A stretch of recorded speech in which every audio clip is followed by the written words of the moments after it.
President Trump's statement on his Truth Social talking about Harvard. So he says via his Truth Social, the Harvard case was just tried in Massachusetts before an Obama-appointed judge. She is a total disaster, which I say even before hearing her ruling. She has systematically taken over the various Harvard cases and is an automatic loss for the people of our country. Harvard has $52 billion sitting in the bank, and yet they are anti-Semitic, anti-Christian, and anti-America. Much of this money comes from the USA, all to the detriment of other schools, colleges, and institutions, and we are not going to allow this unfair situation to happen any longer. How did this Trump-hating judge get these cases? When she rules against us, we will immediately appeal and win. Also, the government will stop the practice of giving many billions of dollars to Harvard, much of which has been given without explanation. It is a long-time commitment to fairness in funding education, and the Trump administration will not stop until there is victory. Thank you for your attention to this matter there. So President Trump putting that statement out just moments ago. And we do want to now take you out to Harvard, where just moments ago there was students and faculty speaking out. Let's listen in. Who have become some of my closest and dearest friends on campus, have seen their ability to study, learn, and contribute used as political leverage. And for all Harvard students, this is a period of great anxiety, fear, and concern, not only for our university, but for our country. The consequences of the recent attacks on Harvard extend well beyond our campus. The research that Harvard has engaged in through decades of partnership with the federal government has not only benefited generations of Americans, but countless others around the world. It is important to emphasize that this collaboration has been far from a gift. Each and every one of the contracts secured by Harvard to conduct this research was done so through a competitive and rigorous application process. To end this partnership will not only prevent innumerable scientific breakthroughs that have the potential to save millions of lives, it also sends a strong message that the United States is no longer interested in investing in science, technology, and innovation. Something that will have adverse consequences not only for health, but also for national security, economic growth, and the potential of countless young Americans who are passionate about science. The message that has been sent to Americans is strong, but the message that has been sent to the world is perhaps even stronger. By threatening to revoke the ability of Harvard to enroll international students, the federal government has sent a resounding message that they are not welcome in our country. By doing so, not only are they ironically abandoning their self-proclaimed protection of free speech, but they are also going back on a model of immigration that they have championed themselves, bringing the best and brightest to our country. I cannot think of a single group of people in the world who is more intelligent, impressive, and talented than the international students at Harvard. To turn them away from our school and country is deeply harmful to America's interests in a multitude of areas. With less skilled and educated workers, our economy will suffer. And with no international perspectives and friendships, some of the brightest students our country has to offer will be both less connected with the world and less prepared to deal with its complexities. If you ask any Harvard affiliate their position on this issue, I can assure you that it will be non-negotiable. International students are an indispensable part of our student body, and Harvard would not be Harvard without them.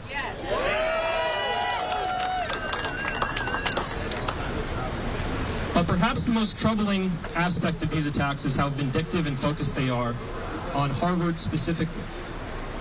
Through our refusal to comply with the government's demands about who can attend our school and who can't attend, what we can teach and what we can't teach, what we can say and what we can't say, we have been ruthlessly and viciously attacked.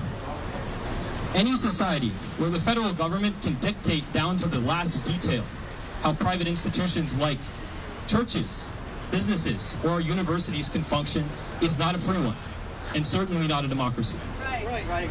This is why it's so important for Harvard to continue its fight, because the world needs to see that as much as the federal government would like to make an example out of us for our dissent, we will not submit to authoritarianism and will not relinquish our academic freedom. Thank you. Thank you, Caleb. We're now going to hear from James McCafferty with the Harvard Students for Freedom.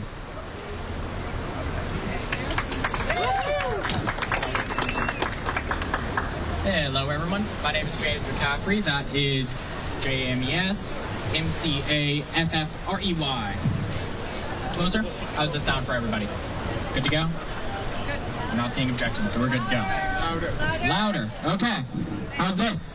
Yeah.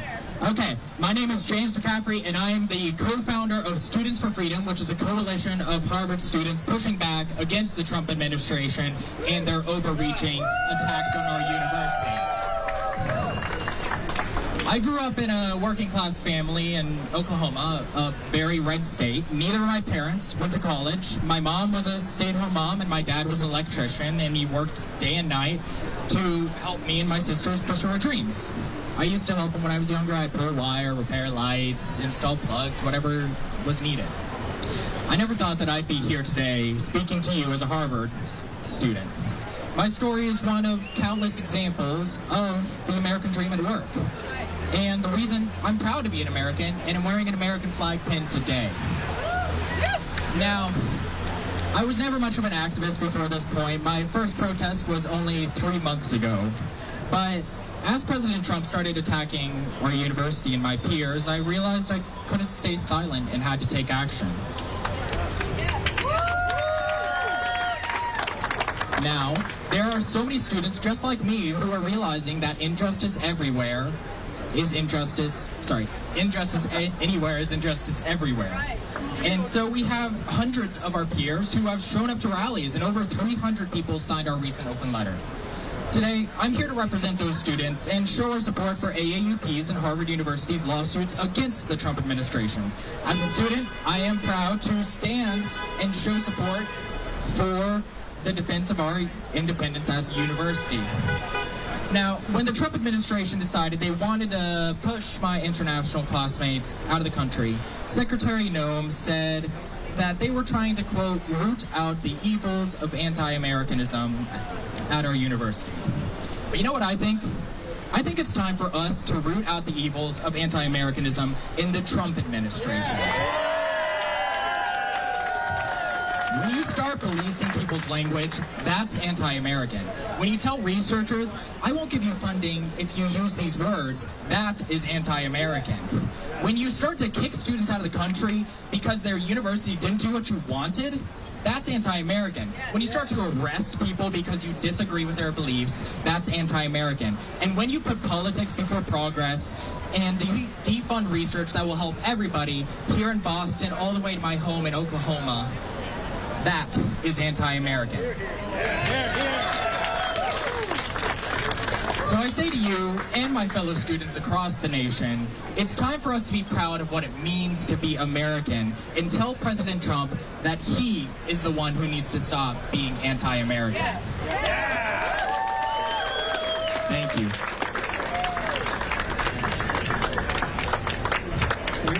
We're more than 2/3 through the program. Next we're going to hear from Patty Nolan, Cambridge City Councilor and a Crimson Courage leader. Thank you. Patty Nolan, Pattynolan. So why are we here? We are here for justice, a strong America, opportunity, critical thinking, discovery, public health, jobs, a vibrant economy, and a safe world. What has that got to do with Harvard? Everything. Is that hyperbole? No. As much as there's a stereotype of Harvard being elitist and out of touch, there is the truth of Harvard, which we've heard. Harvard doing meaningful work for core American values. Attacking Harvard, which is known worldwide as a beacon for education and learning, as we just heard, it's an attack on America. I say that as a city councilor, as a proud Harvard alum, as a Yale alum, as a leader in Crimson Courage, as a former McKinsey consultant, and a former small business owner. Our alums have gone on to create jobs, dedicated themselves to public service, and work to improve the world. Now let me say, locally, Harvard is Cambridge's largest employer. Staff are not only, as we've heard, professors, they are researchers, custodians, service workers, administrators. Their direct impact on our local economy is huge. This attack on Harvard directly hurts small businesses across the region, and the students and their families also contribute to our local economy. And there are hundreds of other ways Harvard contributes to the greater Boston region: volunteerism, entrepreneurship, community service. In Cambridge alone, Harvard students have worked with thousands of public school students on science, civics, reading, math. And it's important to note over half of Harvard students are on financial aid. 1 in 5 get Pell Grants and are low income. That is all at risk. Those students who have an opportunity to be at Harvard only because it uses its resources to allow them to come regardless of financial ability of their families. And these monumental contributions don't even begin to touch upon what we've already heard about, the literally life-saving research that Harvard contributes to the whole world, as we've heard from professors. Another example, now they're claiming it's not about anti-Semitism. I recently heard from a postdoc, a project she is working on, researching how children learn is being defunded. That project is led by an American Jewish professor, an Israeli Jewish professor. Tell me it is not ludicrous to think defunding that project has anything to do with discrimination or anti-Semitism. We know not only Harvard is being attacked on these flimsy, unfair grounds, higher education as a whole is at risk. And we can be honest, all of us who are alums can certainly think of ways that Harvard could be improved.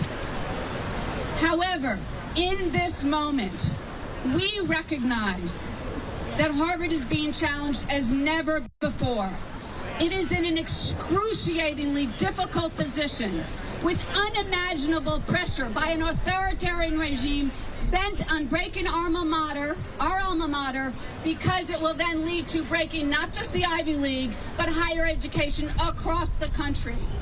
We proudly stand with Harvard and will fight fiercely as long as the university stands up for what? Academic freedom and the rule of law and veritas. Thank you, Patty.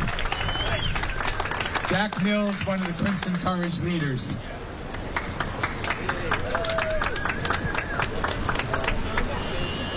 Good afternoon. Good afternoon. My name is Jack Mills. That's Jackmills.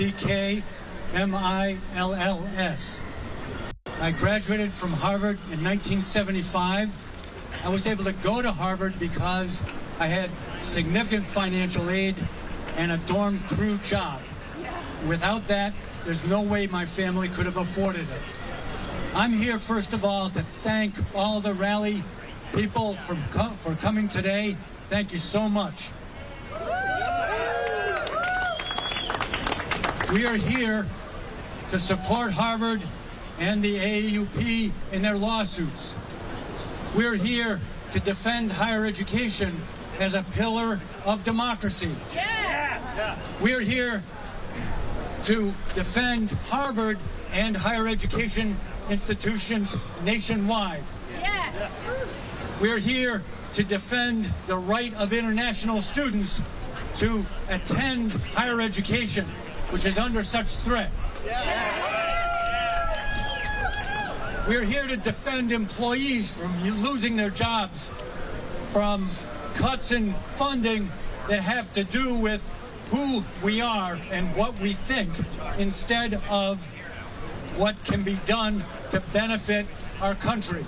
Yes. We are here to call for restoration of $3 billion that the Trump administration has cut.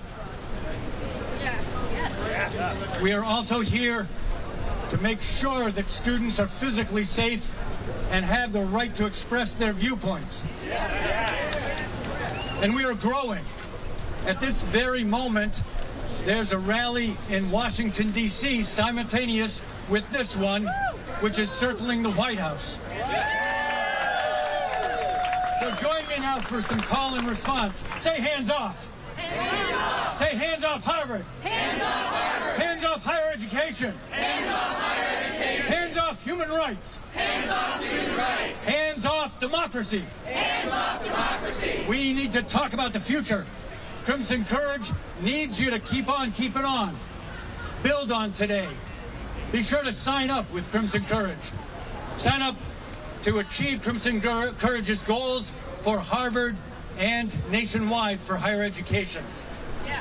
And provide your ideas for what the best strategy is to do that. Thank you, everyone who's already done work in the past with Harvard alumni and also current students speaking out in support of their institution amid the funding threats by the Trump administration.